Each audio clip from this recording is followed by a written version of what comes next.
Dari informasi lainnya, pemirsa, ribuan pendukung Presiden Venezuela Nicolas Maduro turun ke jalan di Caracas untuk menuntut pembebasannya.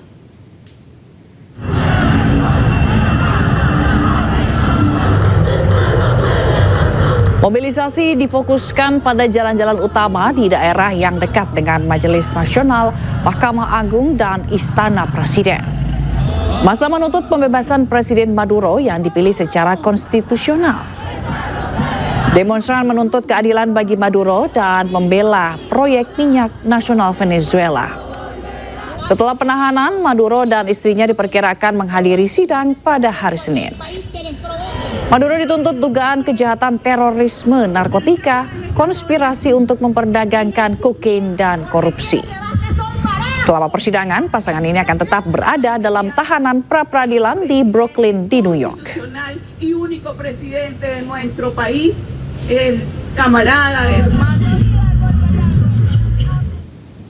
Menteri Pertahanan Venezuela mengecam serangan Amerika Serikat serta penculikan terhadap Presiden Nicolas Maduro. Ia menyebut AS bertindak seperti pengecut dan pembunuh berdarah dingin. Nacional Bolivariana rechaza contundentemente el cobarde secuestro del ciudadano Nicolás Maduro Moros, presidente constitucional de la República Bolivariana de Venezuela, nuestro comandante en jefe, y de su señora esposa, la primera dama, doctora Cilia Flores de Maduro. Hecho perpetrado ayer, sábado 3 de enero, de los Corrientes, luego de asesinar a sangre fría a gran parte de su equipo de seguridad, soldados. Tiba di New York, Presiden Venezuela Nicolas Maduro dan istri dibawa ke pusat tahanan Metropolitan Detention Center di Brooklyn. Maduro ditahan di penjara Brooklyn, tempat para pelaku kriminal berat.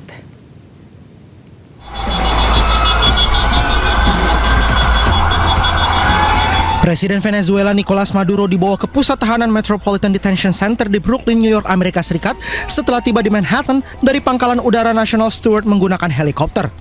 Konvoi yang membawa Nicolas Maduro bersama istrinya menembus kerumunan warga di sekitar Brooklyn. Maduro ditahan di penjara Brooklyn, tempat para pelaku kriminal berat. Maduro akan menghadapi dakwaan di Pengadilan Federal Amerika Serikat di Manhattan atas tuduhan narkotika.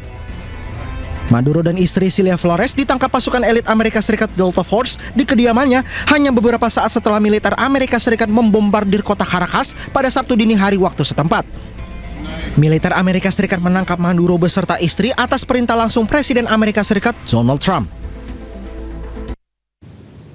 Sementara itu, Wali Kota New York City, Zohran Mamdani, telah menghubungi Presiden Donald Trump untuk menentang serangan AS terhadap Venezuela.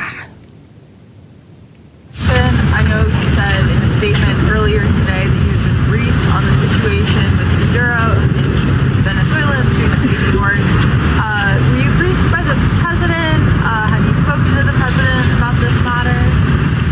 I was briefed by my first deputy mayor, my chief of staff, my chief counsel, the police commissioner, as well as other members of my team. I called the president and spoke with him directly to register my opposition to this act and to make clear that it was an opposition based on being opposed to a pursuit of regime change, to the violation of federal and international law, and a desire to see that be consistent each and every day. Of Congress. I registered my opposition, I made it clear, and we left it at that. If you could talk to the Venezuelan New Yorkers who came here to plead a regime, and then secondly, are you concerned with Maduro being housed here at NBC? There are tens of thousands of Venezuelans who call the city home. Their safety is critically important to me, as is the safety of each and every New Yorker. And my job is to deliver for them. And we are also going to be making clear that if they are in need of assistance at this time, how they can interact with city government so that we can meet those needs, both in the immediate and the medium term. Ya, sementara itu Presiden Kuba Miguel Diaz mengutuk Amerika Serikat atas serangannya terhadap Venezuela. Diaz menegaskan serangan Amerika adalah tindakan pengecut, kriminal, dan khianat. La sagrada Presiden Kuba Miguel Díaz-Canel mengutuk Amerika Serikat atas serangannya terhadap Venezuela. Díaz-Canel berkumpul bersama warga Kuba dan menyampaikan dukungannya terhadap Nicolas Maduro dan Venezuela. Díaz-Canel menyebut bahwa penangkapan Maduro sebagai penculikan dan hal itu merupakan ancaman serius bagi Venezuela. Díaz-Canel menegaskan serangan Amerika Serikat adalah tindakan pengecut, kriminal, dan hianat. Para calificar hoy el brutal y alevoso ataque de fuerzas militares norteamericanas contra Venezuela y el inaceptable, vulgar y bárbaro secuestro de nuestro hermano, el presidente Nicolás Maduro y su compañera Cilia Flores. Solo puede llamarse cobarde, criminal y alevoso el ataque de madrugada a un pueblo pacífico y noble. Selain itu, Díaz-Canel juga menyerukan persatuan Amerika Latin di tengah ketegangan diplomatik yang terus berlanjut antara Kuba, Venezuela, dan Amerika Serikat.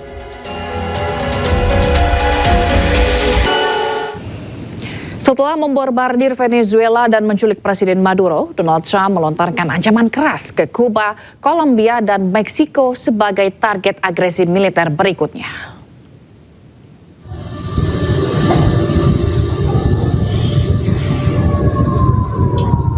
Setelah serangan pasukan khusus Delta Force Amerika Serikat yang berujung pada penculikan Presiden Venezuela Nicolas Maduro, Presiden Amerika Serikat Donald Trump mengeluarkan ancaman kepada pemerintah Kuba, Kolombia, dan Meksiko. Peringatan Trump muncul saat dia memimpin operasi militer di Venezuela dan menyebut Maduro sebagai teroris narkoba. Saat berbicara dengan wartawan di atas pesawat Air Force One pada hari Minggu, Donald Trump mengklaim Kuba siap gagal. Did you get a briefing at all on Maduro's first night in U.S. custody, and what can you tell us about that? Every aspect of it, but I don't think it's appropriate to talk to the press about it. You'll find out. When it comes to him in court tomorrow, I mean, what's the end game here with Maduro? Does he just rot in a U.S. prison? We're just going to go through a slog of a trial. The judge is very respected, Judge Hellerstein. He's a highly respected judge. We'll see how we do. The case it's infallible. People are so happy with what we've done. You know, you go down to Miami, you go down to a lot of places, and they're all dancing in the streets of this country. Now, he was a rough man. Killed millions of people. He killed millions and millions of people. You know, one of the things that is happening, and I think you see it all the time, Howard, you've seen it, that Cuba is ready to fall. You know, yes. Cuba looks like it's ready to fall. I don't know if they're going to hold out. But Cuba now has no income. They got all of their income from Venezuela, from the Venezuelan oil. They're not getting any of it. And Cuba literally is ready to fall. And you have a lot of great Cuban Americans that are going to be very happy about this. If you had to sum up Operation Absolute Resolve, would you say that it was about oil or it was about regime change? It's about peace on earth. How is it peace on earth? Peace on earth. We got to have peace. It's our hemisphere.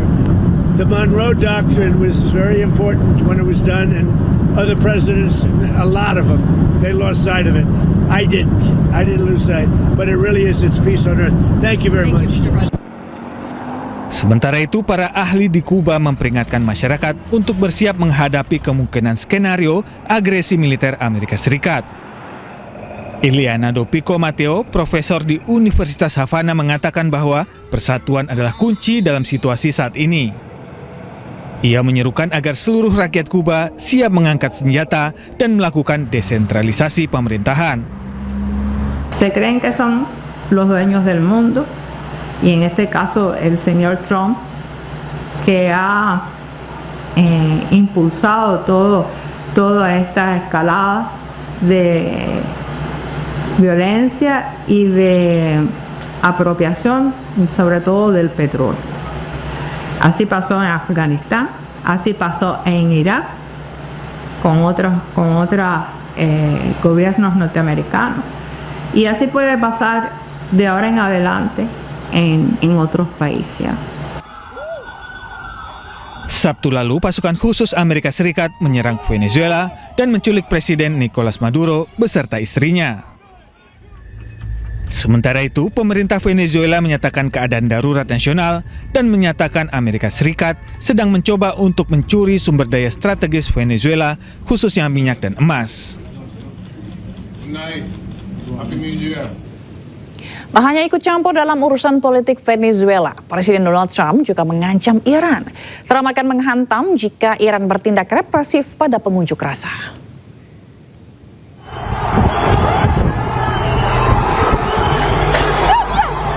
Unjuk rasa yang terjadi di Teheran, Iran tak lepas dari sorotan Amerika Serikat.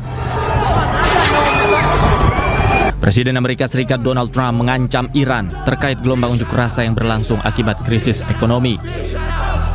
Trump mengatakan akan merespon Iran jika aparat Iran bersikap represif pada pengunjuk rasa, apalagi jika ada pengunjuk rasa yang tewas.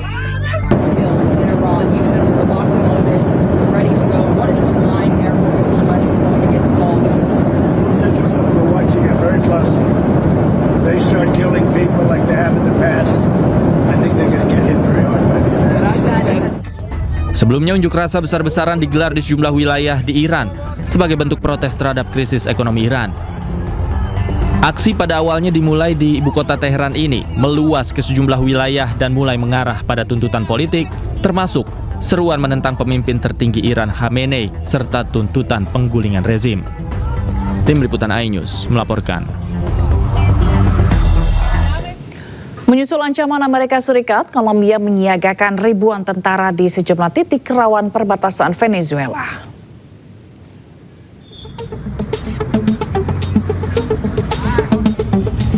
Kolombia mengerahkan sekitar 5.000 tentara ke perbatasan Venezuela menyusul serangan Amerika Serikat pada hari Sabtu. Pengerahan militer dilakukan pada hari Minggu di wilayah perbatasan Notre de Santander yang dianggap sebagai salah satu koridor utama antara Kolombia dan Venezuela.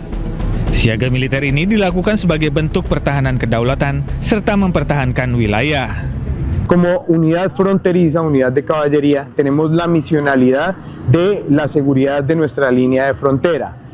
Siempre permanecemos en nuestra línea de frontera porque es nuestro deber constitucional la defensa de la soberanía y en especial lo que corresponde a la línea de frontera.